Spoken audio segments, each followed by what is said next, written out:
As India tries to explore more commercial opportunities with Iran, we ask how vigorously India is willing to join in international efforts to prevent Iran's emergence as a nuclear power, and how would India be able to balance its growing partnership with the US and Israel? This is Inside Story.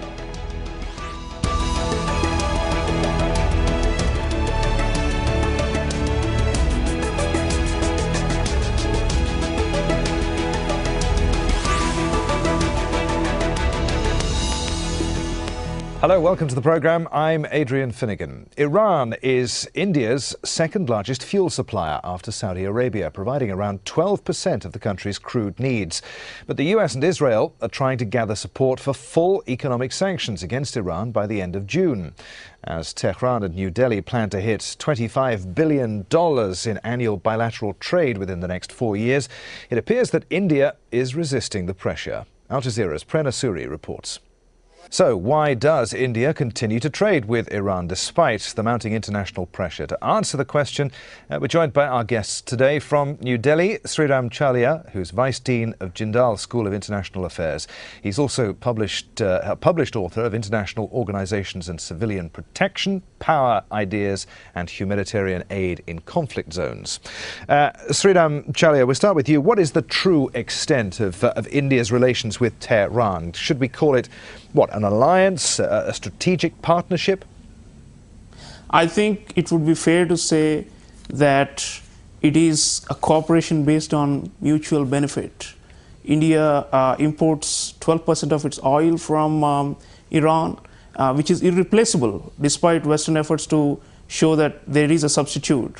And then secondly, India and Iran are nearly neighbors. They're only separated by Pakistan. So energy security and geostrategy are the two reasons that make them mutually beneficial relations.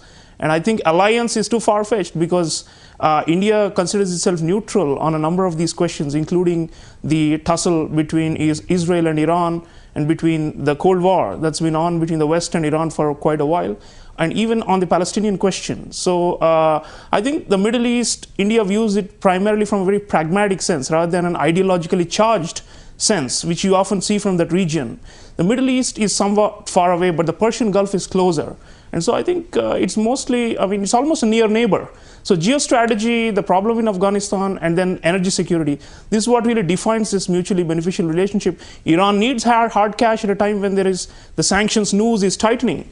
And India is willing to continue trading with Iran on that front. And therefore, and in the long run, at least in the medium to long run, India should think about diversifying its oil supplier base. But as of now, I think it's a mutually beneficial relationship and it stands this way. And come what may, no matter what the pressure is from Western powers, I think India is determined to stay this course, which is to continue to deal with Iran as a near neighbor.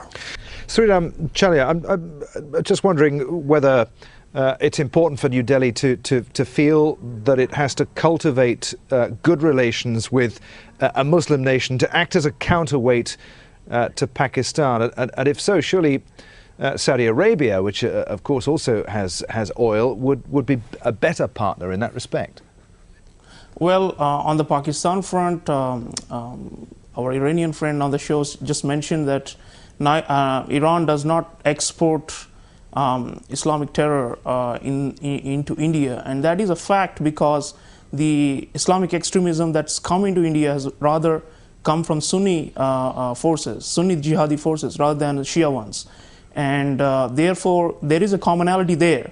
But we should not overemphasize this because Pakistan shares a long border with Iran, and despite the persecution of Shias inside Pakistan and regular attacks on them, Iran and Pakistan have to live with the fact that they share a common border. And I don't think it's an outflanking maneuver that India can do whereby it can weaken Pakistan geopolitically by aligning with Iran. I don't think Iran is willing to go that far. But I have written in the past, for example, how Sunni jihadi forces like Jandallah have been acting covertly inside Iran with Pakistani collusion. And how India has been building all these roads in Afghanistan connecting Iran with Western Afghanistan. So there is some confluence there. As far as Saudi Arabia goes, again, it's quite interesting. It's very pragmatic. New Delhi, recently, there have been high-level visits from India to Riyadh, where again this discussion was, I believe, made about expanding Saudi Arabian oil supplies. But the fact is, if you look at the oil market and the supply line, substitutes, the problem is that the volume that India imports, the amount of energy it is guzzling, growing at 7 to 8% a year, cannot be done through quick alternatives. And in the long run, and in the medium to long run, it makes sense for India to diversify away from this whole region, forget Saudi Arabia, and rather to look at Africa and Latin America, where new oil has been struck and new gas supplies are opening up. With the cost of shipping down, I think in the long run, we'll have to diversify away from the Middle East because it is a cauldron and because of this overhanging Damocles' sword of war on Iran.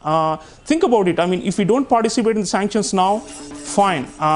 Iran still, as our American colleague on the show just mentioned, Iran still has China and India which are buying. But the point is, if there is war, supply disruption is guaranteed, and we cannot rule out war. So in this situation, I think it makes sense for India in the long run not to abandon Iran right now because of the commonality of interests that everyone on the show agrees, but to rather think about alternatives away from this, extreme volatility of the Middle East is not conducive for energy security.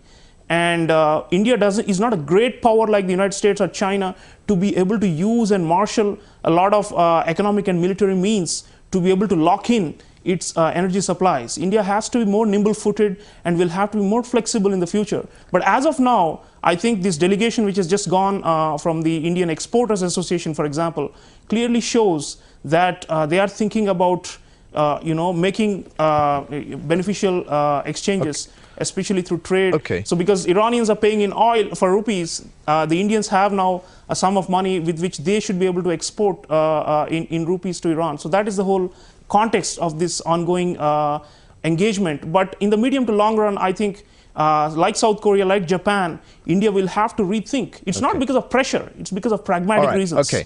Sreeram, we're almost out of time here. I just want to pick up on something that I think it was Mohammed alluded to here, and that's the relationship, one area of commonality between New Delhi and Tehran is perhaps Afghanistan.